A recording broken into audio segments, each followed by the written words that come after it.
Beardsy, man. He's heaving shoulders above Keegan. Not height-wise, I'm talking about talent, you know. I wish he'd get his dominoes fixed, eh? Looks like Queen Jackalow when he's small. He's good, Harry. But it was sold him for £1 million, man. We could get us to a proper team. Ah, anyway, bollocks. It's the only chance we've got to stay in the first division, I'm telling you. You've had that. Oh, hello, Mr. Patterson. You're a shot, aren't you? There's a pint, Arthur, will you? Yeah, I'll get it, I'll get it. I'll come and shop and watch the telly. Oh, I do that indoors, Mum. I'll have a game of darts or something. No. There you go. No, I want to watch this programme. About AIDS. AIDS, and yet more AIDS. I'm sick of death of hearing about AIDS. Death, that's what we're talking about. Look, when I've just finished this course called AIDS at Work. What were your experience in international construction? You've been on an AIDS course? Oh, dear, mate. You should be told being around the globe, man. Building houses and bunking birds. Have trouble, will travel. Look, man, I've got to convince 70 bricklayers tomorrow they've got to watch out, watch what they're doing. What for? Them get these shirt lifters on a building site, man. Union wouldn't allow it. They get the drug addicts. Look, man, it's not just homosexuals and drug addicts. AIDS affects everybody, right? Everybody who has sex. Maybe he's in America, but not on Tyneside, man. Well, not yet, anyway. I mean, they're just recently getting over the Black Death in Baker, man. Hey, people like you frighten me. How's that, like? Because you didn't listen to anybody. What are you talking about on there? Aye. Oh, listen to what they do on there. What do you get on there? Doctors arguing against each other all the time. I mean, they don't even know where it comes from, do they? Look, let's just watch the telly, right? You might learn something. And then come over a game of darts? The strict answer is we don't know. We suspect. And we suspect that it came from a green monkey in Central Africa, that somehow the virus that we know is very like the AIDS virus, it's not exactly the same, transformed itself from a green monkey and got into mankind. From Africa, it's anybody's guess how it got into America, Haiti, North and South America. All we do know is that this is a new disease in the Western world, and the earliest specimen that we have as a positive, looking backwards, is the late 1950s from Central Africa. That's the clue as to where it came from, plus this different virus in the green monkey. You have quite an interesting analogy about the spread of AIDS in the jumbo jet. Perhaps you'd like to elaborate on that. Yeah, I think that if you look at the curves, which are going up all the time for the number of people who have AIDS, it's rather like watching a jumbo jet taking off. Now, with the gay population who were hit first with this disease, the jumbo jet's well airborne. With the intravenous drug abusers, the jumbo jet has just taken off in this country, and with the heterosexual spread, it's still on the runway, but it's moving. We want to stop it before it takes off. That's the reason for the education campaign. 50 years ago, we would have had no idea that we'd be sitting down here. And it's hypothetical figures, them. I mean, don't forget, you know, we live in a place where 60 million punters in the UK. It's spreading, that's the point, right? And there's no cure. But what is it exactly? What is it? Because I don't even know what it is. I mean, are we talking about a germ or some sort of creepy crawly thing or a little bug or what is it? Bug, aye, it's a bug, right? It's a bug. AIDS stands for Acquired Immune Deficiency Syndrome, right? Well, that's kind of been a lot of the lads in the Gallagher there, don't they? But look, it's not what it's called, man. It's what it does. It stops your body from fighting the other little bugs, and that's what normally kills you. Right. Just watch this, man. All right. It's a remarkably simple and clever virus because it's so fragile outside the body and so easily destroyed. But once it gets into the body, once it's injected into the body, the difficulty is that it homes in on just the sort of cells which normally protect you against diseases. And it destroys those cells. And in doing so, it lets in other diseases. These are diseases which take the opportunity of the defense system being laid low. And once that happens, of course, we can treat some of those diseases, but we can't go on treating them time after time, and eventually the patient gets weaker and weaker and dies. See what I mean, eh? It's wicked, man. And there's no cure. Wait, I haven't found one yet. Well, I'm out for letting them get on with it. Please, no, I can deal with it. Well, of course there is. What? Well, what can I deal with it? Make sure you don't get it. Well, how can I get it? I don't know anybody what's got it, so how can I get it? But that's the point, man. Nobody knows who's got it, so you've got to be dead careful. Well, I'm very careful about things like that. He'll tell you behind the bar, I insist that's washed every time I get a refill. No, that's got nothing to do with it, man. You've got to be careful about sex, right?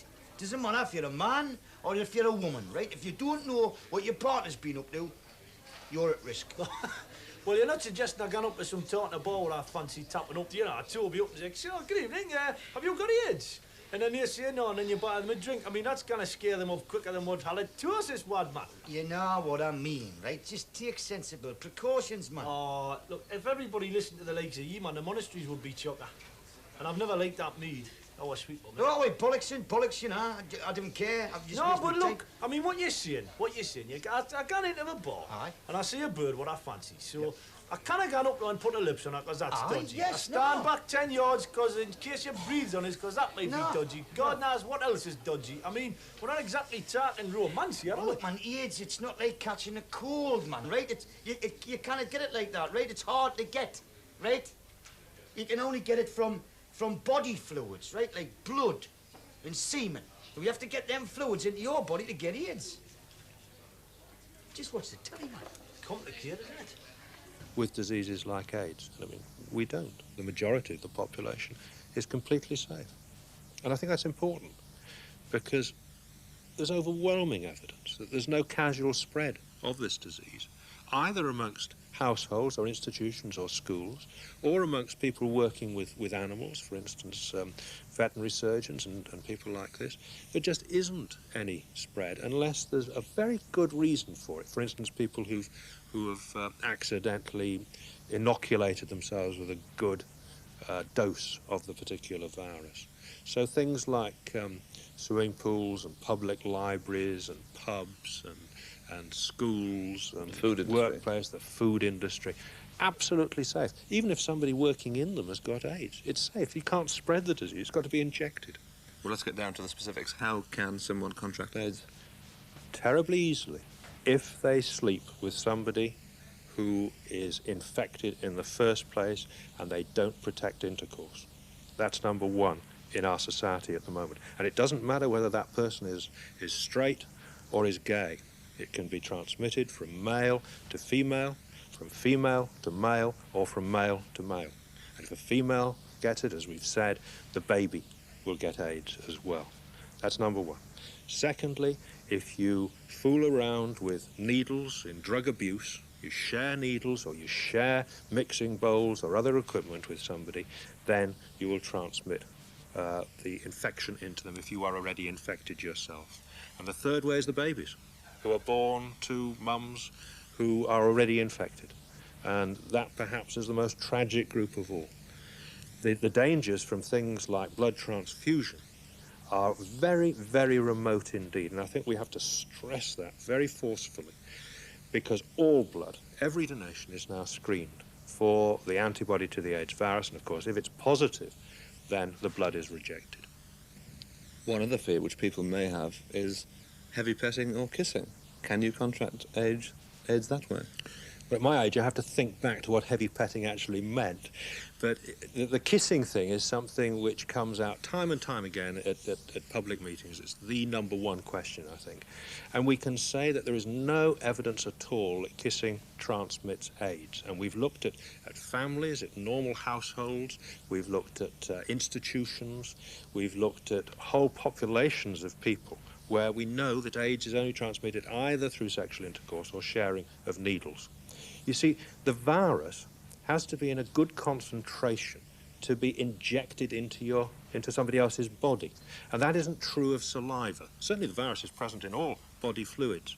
And it's been estimated that you actually have to swap about half a pint of saliva, infected saliva, with somebody in order to infect them. Half a pint? People watching. Even footballers don't knock a lot much. Tell you what, let's put it this way, right? Just supposing you had AIDS, right? Me? Just supposing Well, I'm you not had gonna AIDS. get it. If you did, I could kiss you, right? Could you?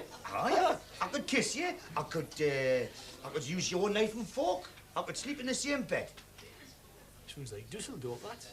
Right then, supposing one of the lads in the hut had got AIDS, Would have right? been Moxie, wouldn't it? Because he was always still. Well, yeah, right, Moxie. Supposing Moxie had AIDS, right? Right. Now, we would all be all right. As long as we didn't use his razor. As long as we didn't use his... I'm lost here. Why? Well, look, man, it might have blood on it, right? All right, so I've got you. So if I had a shave and he had blood on his razor and cut me and went into me... That's right, the blood, right, aye. I've got it. Right. Talking about claret. I had one of my infrequent visits to the dentist the other week. Oh, you've been doing there lately? No. Should have seen the tackle he had on. Butcher's apron, Lone Ranger mask and Well, that's big what I'm rubber saying. gloves. That's what I'm talking about, man. He's being careful, isn't he? Because there's blood involved. What, that was what all the tackle was Aye, for? the blood. Oh, I see. If it's that hard to catch, like what you say it is, what they making all the big fuss about if it's so hard to catch? Listen, man, I've told you, man, because it's spreading, right? And if we don't do something about it, millions of people will die.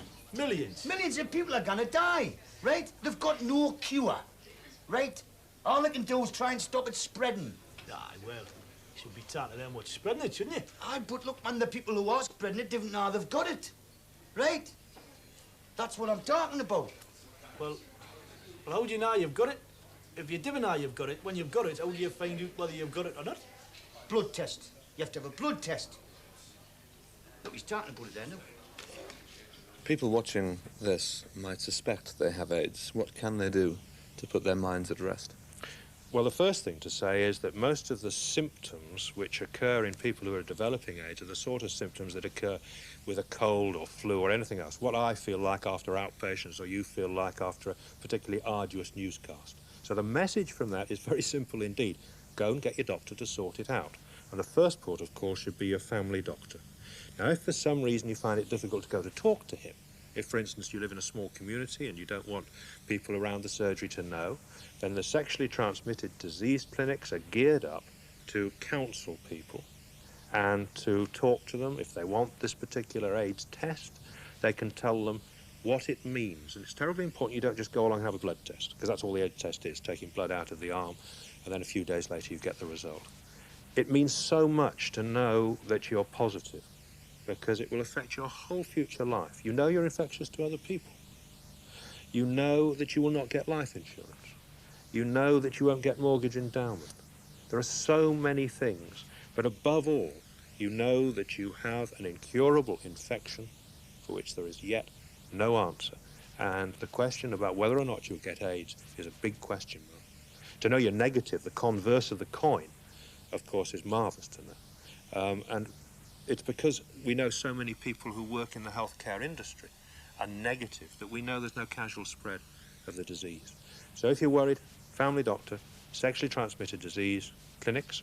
If you don't want to go to them, then there are lots of voluntary organisations, and the main one in this country is the Terence Higgins Trust, which operates from London, and of course there are various health lines that have been set up in the different regions of the country. There's a wealth of care waiting there to help people, and if they're worried, they should go and seek it. If, for example, someone believes they may be carrying AIDS, but they would be too embarrassed to go to a clinic and say, I think I've got AIDS. If they went along and said, I think I may have a sexually transmitted disease, would a routine check, if there is such a thing, for a sexually transmitted disease reveal that that person is carrying the AIDS virus? No. No doctor in the country would do the particular AIDS test just like that, without counselling the patient first, because the result, if it's positive, is so devastating to that person, whether it's male or female, that they must understand what they're getting into to have the test in the first place. So nobody's going to do that test as a one-off without informing them. The second thing to say is that, for heaven's sake, if you're worried that you might be infected, don't turn up at the local blood transfusion service and think that you'll get the test and be screened out. That's a very dangerous thing to do indeed. You must go elsewhere to get the test done. 50 years ago, we would have had no idea that we'd be sitting down here talking like this about such a worrying, massively frightening problem. How do we know that in 50 years' time a journalist won't be interviewing a doctor? We're talking about people wearing masks because AIDS can spread like the flu virus. How do we know that won't happen? Viruses don't change like that. And I mean, just think of your own experience. You've grown up through lots of other diseases, poliomyelitis, for instance. AIDS is nothing like that disease at all. It doesn't spread through droplets. We've got all the evidence, we've got more evidence than any other disease in the history in a short period of time to say that AIDS doesn't spread like that. There's no fear of it at all. If we thought there was worry, then we'd be wearing masks all the time. In fact, we wear masks in hospital when we're looking after AIDS patients, not because we're frightened that we'll pick up AIDS or another disease from them, but to protect them from the sort of diseases, the coughs and colds and things that we carry around. So we're very confident indeed, and there's overwhelming evidence that AIDS does not spread in that way. You see, people got the wrong idea to start with. Ah, well, that'll be a good press, that. Aye, I mean, wait. they've got a lot to answer for, you know. Wait, fair enough, right? But it was drug addicts and homosexuals that were first affected, right? But they know all about it now. I mean, they have blood tests. And it's up to us to catch them up. Aye, but, I mean, from what you're saying, it's obviously pretty hard. You've got to be pretty unlucky to cop it, haven't you? And, I mean, it's not that I'm would bonking every night, you know? I mean, could have the odd night up to get pissed. It takes once, right? Just once. One encounter for a man or a woman and you can catch it. Then you can spread it yourself. Right. Eh? Right. When was the last time you were away from home? Huh? Yonks ago. No, I've been on the Nat King Court, but canny well. Oh, which reminds me, I'm going to London next week about a job, so fingers crossed. Right, supposing, like, next week, right, you're in London, supposing you're in a bar and you get fixed up with this tart at the bar, right? I mean, I know you can't help yourself, can't you, right? No, but I've always been very choosy. Well, choosy, man, that's not the point. You might be a prostitute with AIDS. I mean, even if she's not on the game, she could still have AIDS. I mean, you know, she might be daft as you are. She might not care. I mean, how come she doesn't know that you might have AIDS? Oh, thank you very much indeed. It's true, though, isn't it, man? It's true. Look, you heard that story about the bloke who woke up in the morning and written on the mirror was, "Welcome to the AIDS Club." Yeah. It's Dr. Jones, right? It's Dr. Jones. He's the one who took me course. He'll straighten you out. No, listen, man. Look, I want to be straightened up. he's I only came in straightened out, with man. I only came in with a pain. I don't want to be Excuse me. straightened up. Excuse me, Dr. Jones. You were on the course, weren't That's you? right, yeah. Excuse me, this is my friend, Oz. This is Dr. Jones. Hello, Doctor. And no- Sit down, why didn't you? He's been watching your programme, but I still can't persuade him that he's got to watch what he's No, doing. look, man, look, it's not... Look, you've came in, actually. You've come in halfway through a conversation, Doctor, but I'll just quickly tell you. He's given me the whole 9 yards about this AIDS business, right? Which I'm not gonna get. No, and I'm saying to him, I'm going down to London next week about a job concerning work. And he's saying to me, you've got to be careful what you do, or else you might catch AIDS, which I'm not gonna catch. Yes, and you might bring it back and give it to your lass. Phew. And that's how it spreads. Well, get me own back on the milk, man, eh? Oh, just shut up, man. Will you just try and be sensible for once and listen to the doctor? Well, I'm not... Well, can you explain to anybody what he can? Because I can't make head nor tail of this. What's your problem? Can I help you? Well, there's one thing I kind of puzzled out, well, from what he's been saying, just a matter of interest.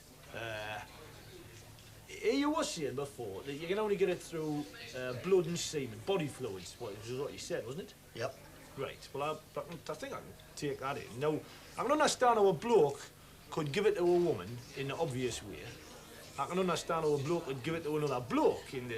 Well, we're all men of the world here, I think. Yeah. Not that I'd be up to that at all, but I can understand it. And I can understand how you can get it through jabbing a needle in your arm, because there's blood, you know, gone into your bloodstream again. But I can't quite... I don't even consider myself particularly thick in this respect, but I can't quite see... Thank you. I can't quite see how a woman can give it to a man, because... Well, I don't know what the technical term is, but I mean, you know, it's one-way traffic when you're in there, isn't it? It's not coming the other way, is it? Well, I mean, if you think about it, when you're having sex, everything's engorged with blood, isn't it? You're dealing with delicate tissue. So, I mean, it's perfect for bugs to go either way. It's not one-way traffic, it's two-way traffic. So, what, like, when you're gun hammering tongues, like, it can just seep both ways? Well, all you've got to remember, is wear a condom, right? Wear a what? A sheath, right? A Johnny, you know. A blob? A blob, Oh, I right, can't wear aye. one of them. A blob, just put a blob on. can't Right, wear- that's what I've got to tell the lads at work tomorrow, man. I can't wear one of them, but that are. Have you ever worn one? Have you ever... No, well, you won't have one, obviously, but, well, take it from me, they're pretty manky. I mean, that's why I had to snip originally, you know, because of them. I couldn't get away with them. I mean, crusty, man. I mean, you're not suggesting now that if I'm looking up to score with some nice-looking tart next week, and I'll get her in the pit, and the moment the truth comes, I'll turn her and say, excuse me, love, just 1 second, I'm just going to lob her and pull this dirty stinking rubber thing on, and Just whistle a couple of bars of burden race and then I'll be right with you, you know. Oh, hey, man, oh, eh. Listen, if she's got any sense, she'll make you wear a condom. She'll make me wear a condom. She'll make Oh, you that'll wear be a the deal. condom. Listen, the snip doesn't protect you. Does And it and if she's on the pill, that'll not protect her. The only thing that'll protect you, if you've got to have sex with somebody you don't know and trust, is a condom. So, what you're saying there is, wear a condom and you can keep on trucking, yeah? I understand that. That's simple. Look, what, you just got to remember, right? Just practice safe sex, man. Just listen, you know? Just practice safe sex, and if you don't know the person, right, don't have sex with them. You sound like the Pope, man. Oh, If you didn't know that person, didn't have sex with... What do you think? I'm Superman, I'm only a man. Oh, look, man, just think back, right? What I'm saying, just think back to when you were a I mean, oh, teenager, you know. right? You know, behind the bike sheds and all that, you know, just touchies and all that. What, touchies but knee all the way job? Like Yeah, so? you know what I mean. Right. So a GR then, that sort of thing's all right. Yeah, but some forms of foreplay could be dangerous, couldn't it? It's very simple. You can touch and you can hug and you can feel. Yeah. You can kiss people. That's all safe. All you've got to remember is that blood and semen are infectious. So, if you introduce blood or semen from somebody infected into your body, or if you're infected and you inject blood or semen into somebody else's body, that's the way that AIDS spreads. Remember it. Injection, infection. Injected means infected. Injected means infected. That's canny there. I just dashed that one off to St. Norman Fowler. Listen, man. Look, man. Just means look, man. Just listen to the doctor, will you, man? I mean, if I can't persuade you now, right? What chance have I got with 70 bricklayers tomorrow? I'm listening. Eh? I'm listening, aren't I? I'm trying to ask pertinent questions, aren't I? I mean, how do you die from it, for instance, doctor? Well, you can get cancer. Cancer can kill you. You can get cancer from it. Yes, you can. And it can infect the brain. Can it? Yeah. If it infects the brain, you get dementia. You see young people starting to grow old very early.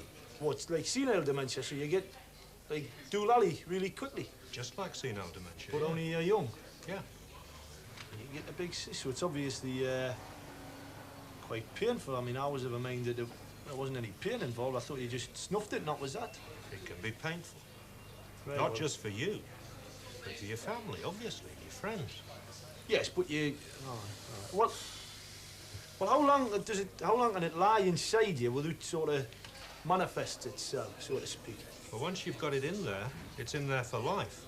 And at the moment, we know at least 14 years between getting infected and actually getting AIDS. Might be longer than that, though. You can get AIDS in 3 months, 5 years, 14 years. But what you've got to remember is that all that time, you're infectious to other people, even though you might feel completely and absolutely well and look well. 1981. So you could have a jump in 1981 theoretically, and it could be 1995 when it comes to a head. That's like. it. Or else sooner. Right. It's like a time bomb, isn't it? You know when it's gonna go off. But it's not. You cannot pass it on like to your kids, I know, can you? Well, look, there's only 3 ways in which you can catch AIDS. Yeah. Sexually, with somebody who's infected, sharing needles with somebody who's infected, or if a lass is infected and she gets pregnant, then her bairn is likely to get infected as well, very likely to get AIDS and die. So the kid can die. That's bloody awful. I think I'm ready for a drink. Do you want a drink? White Please. wine and soda, something, is it? Not bloody likely. I'll have a pint of bitter, please. Pint of bitter, right? Black stuff. Too long and a bitter. Huh? And give us some change of that machine you got in the bug. I'm sorry, Osler, but I think you'll find it's empty. It's been in great demand, you know. You'll just have to tie a knot in it, won't you? No, man. This is a matter of life and death.